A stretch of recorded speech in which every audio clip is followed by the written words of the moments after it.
have some spiderweb caps for Halloween. You are going to need a needle and a thread, as well as something to bead onto. Here I have some Pellon. You can also use stiff felt if that works for you. You are going to need some beads of your choosing. These are the two colors that I will be using for today's tutorial. Now here I am gluing the cabs right onto the Pellon. Depending on what type of glue you're using, you may want to let this set before you do cut it out. And here I am using E6000, and I did let it set for a few hours. If you do not give it some time to bead, the cabs will be moving around or they will fall off while you are trying to bead.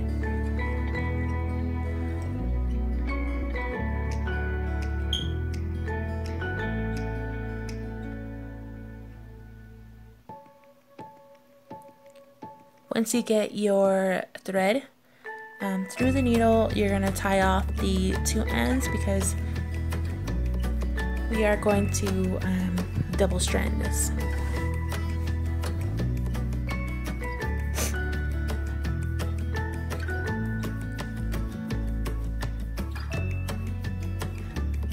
Okay, thread it through the Pellon, and then I like to thread it back through and tie off the ends again.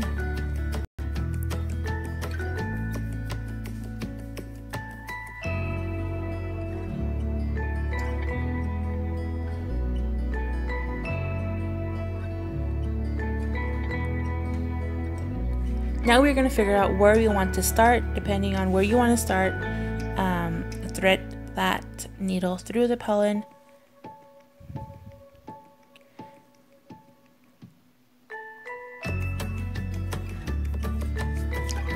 Depending on what you're comfortable with, when I first started out beading, I started out with just doing 4 to 6 beads at a time. Here I'll show you how to do that.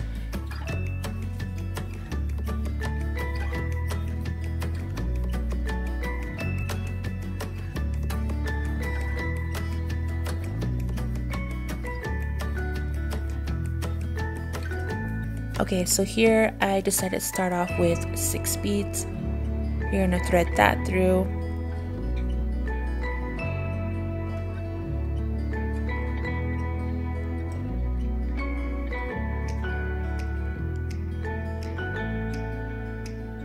Now we are going to go back and count every 2 beads and stitch down every 2 beads.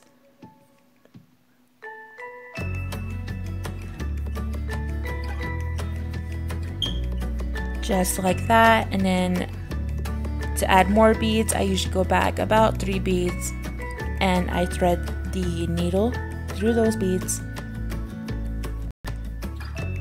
Just like that. Now we're ready to add more beads onto that row. Once you get the hang of doing doing 6 beads at a time or even more, you'll learn to add more beads as you go along. Here I did about 16 beads.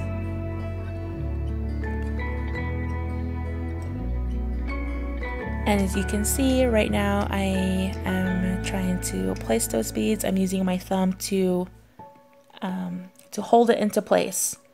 And since we do have a lot of beads on this thread, it do add a little bit of extra room from the last bead.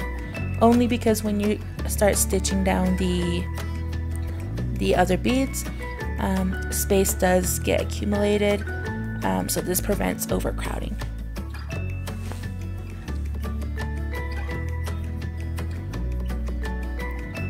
So here I repeated my last step, stitched down every 2 beads. Now I'm going to finish it off. You're going to thread your needle through the first few beads that we started off with.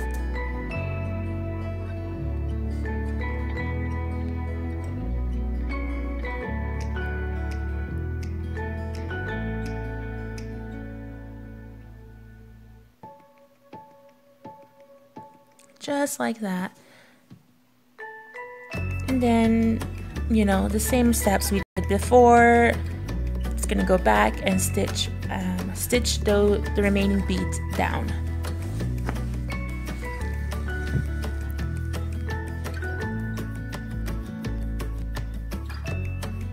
Now we're going to start off with the second row.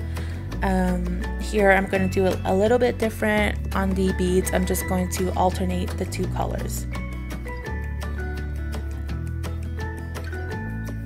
The more you get the hang of this, the more that you will realize the different ways to place your beads for different designs.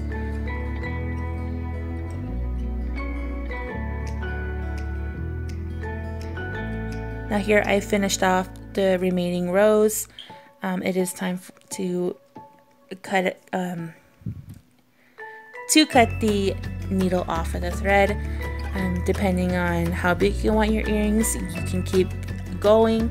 You can add maybe 2 more rows, 3 more rows, or if you didn't want it that big, you can just add 2 rows altogether.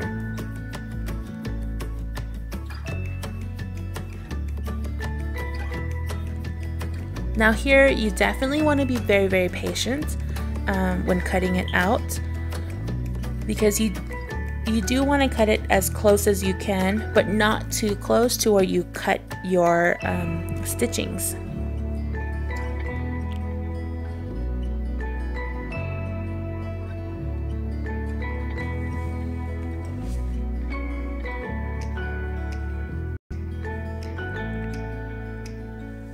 Just make sure you didn't cut off the remaining thread, because we are going to tie that off when we do our edging.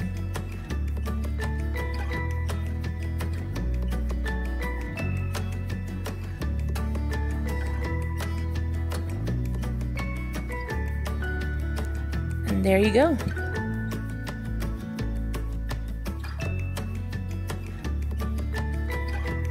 Now we're going to figure out what type of backing we want for the back of the earrings, because we don't want all that messy threading to show. Here I've got a few different vinyls in different colors. I'm going to be using just plain black. I like to use Aleenes tacky glue, dab some glue onto there, and then I usually use like a cardboard to smooth out the glue. You don't have to do this, but this is my preference because I don't like the backing of my earring to look so clumpy.